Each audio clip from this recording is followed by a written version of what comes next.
Chapter 6. A Glitch of the Heart. Summary. Maria floats between what she was and what she is becoming. Trapped in silence but not alone. In the hush of the water, memories long buried begin to surface, carrying names, faces, and feelings too powerful to ignore. As haunting truths drift into focus, connections once thought lost begin to spark through glass and time. But with every flicker of warmth comes the chill of something watching and waiting. This chapter is a quiet scream, a moment where the heart remembers what the machine was made to forget. Lilith's POV.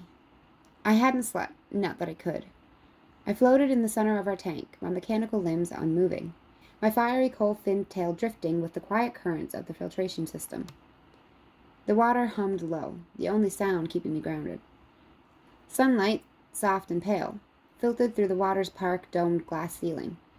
The light bent oddly as it passed through the thick aquarium glass, casting long, wavering patterns on the tank's inner walls. From her position, they looked like ghosts dancing across stone. I stared. Not at anything in particular, just stared. Quietly calculating this new reality, animatronic, cold, still. Yet my thoughts were as loud as ever. This would take some getting used to. Did you rest? Delilah's voice chimed in next to her. No. My voice came through, soft but robotic. I don't think we do. Didn't think so, Delilah muttered. She floated closer to her, looking tired in a way that no machine should. A pause. You ever wonder what happens when they don't catch you in time? Delilah finally asked. Before they change you? I glanced at her. What do you mean? Delilah's expression darkened. Evie. She was a young girl, barely 10. Wanted a good look at us. Slipped a pass from a staff member just an hour past closing. Parents never noticed she was gone. Not in time, anyway. I tilted my head toward Octavia's tank. That's when she came. Pigtailed snake, green eyes like envy. Ever wonder why Octavia's so sad, always hiding? You remember her being programmed to act that way? My gaze narrowed. No, she didn't. Delilah drifted downward, growing quieter. They don't tell you this, but I've seen it. I've seen more than most here. It's not just Evie. It was Marco, Polo, Hank. Who were they? My brothers. Her voice cracked, digitally. My twins came looking for me. Thought they could save me. They didn't make it far. Zeus made sure of that. He's always angry, always out for blood. I feel my chest tighten. Not physically, but somewhere deeper. I miss when they were in the same tank, Delilah whispered. But it's better they're where they are now. It's safer. I reach out and take Delilah's hand in an attempt to comfort her. In that moment, the world glitched. A flicker. A memory not my own. Waves lapped against a sun-drenched shoreline. A woman with long blonde hair and 2 giggling boys raced along the beach. Come on, Sebastian, Silas, you two are way too slow. And you're supposed to be the younger ones, she laughed. You wish, one of the boys shouted, all mischief and sand. We're just letting you win, Serena. The vision snapped back. I gasped, jerking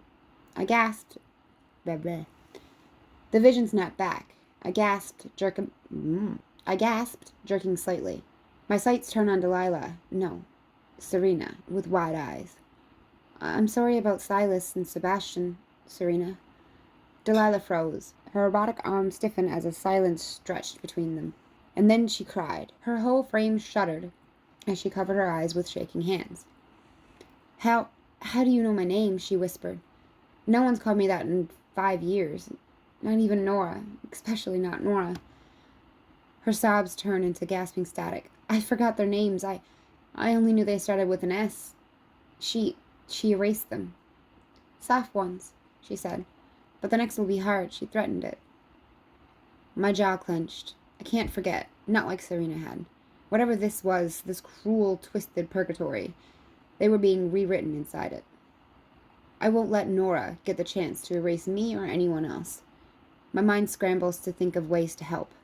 Maybe I can try and communicate using Morse code. Later that afternoon, outside the tanks, Caden prepares for maintenance in the shark's tanks. Elsewhere in the complex, the lights buzzed faintly overhead. flickering in uneven patterns. The air in the hallway felt heavier as Caden adjusted his tool belt, eyes blurry from another sleepless night. Maintenance report. Mac, Sly, Hank.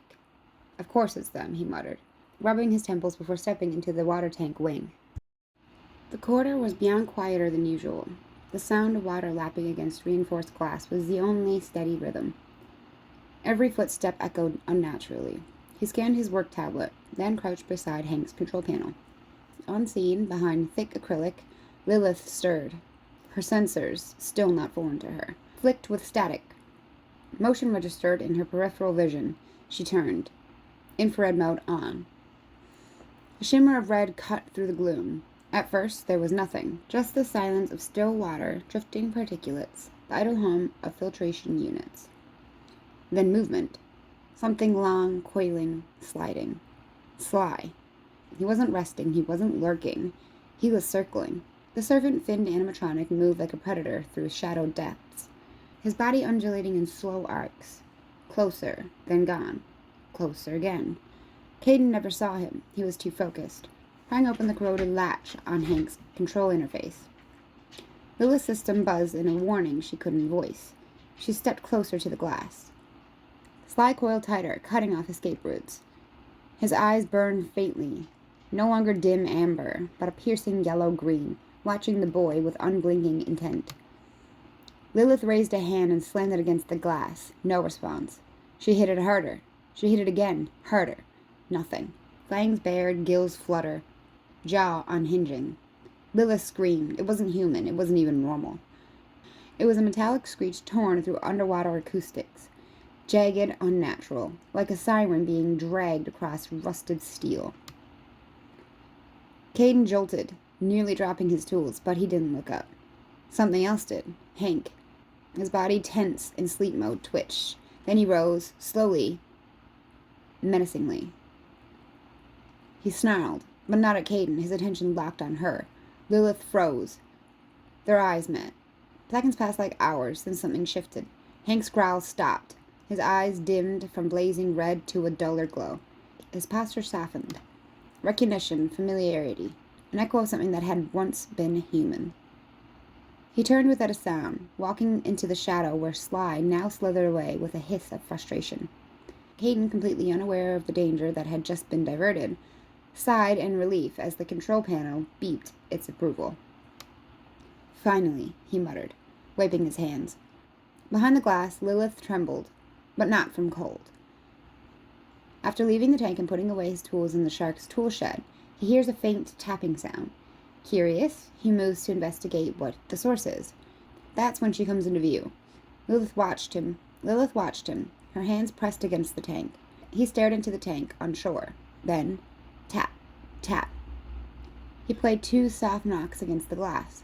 Lilith hesitated, but continued with a response. Tap, tap.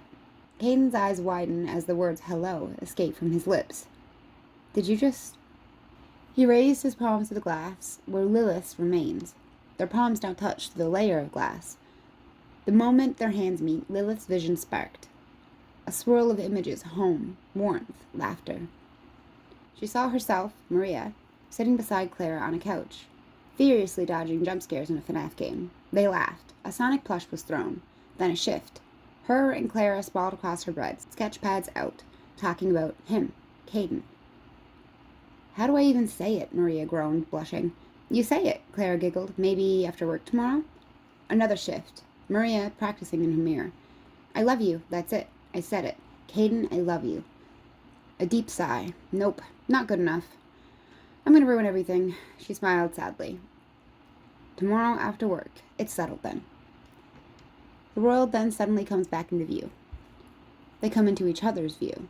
She blinked, the memory fading. Her hands still rested against the glass, against his. But Caden was staring straight at her, wide-eyed, stunned.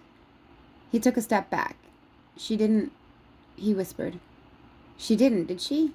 I'm not that blind, He stared again, longer this time. Then suddenly he pulled out his phone and began texting. Clara, we need to go back. Meet at the Pizzaplex an hour before closing. At the loading docks where you found her ID. Ding! Email from Fazbear Entertainment Incorporated. Subject, management notice and staff VR upgrade opportunity. Caden stared at the email, scoffing. Roy's not going to shut up about this, he muttered, slumping into his seat in the break room.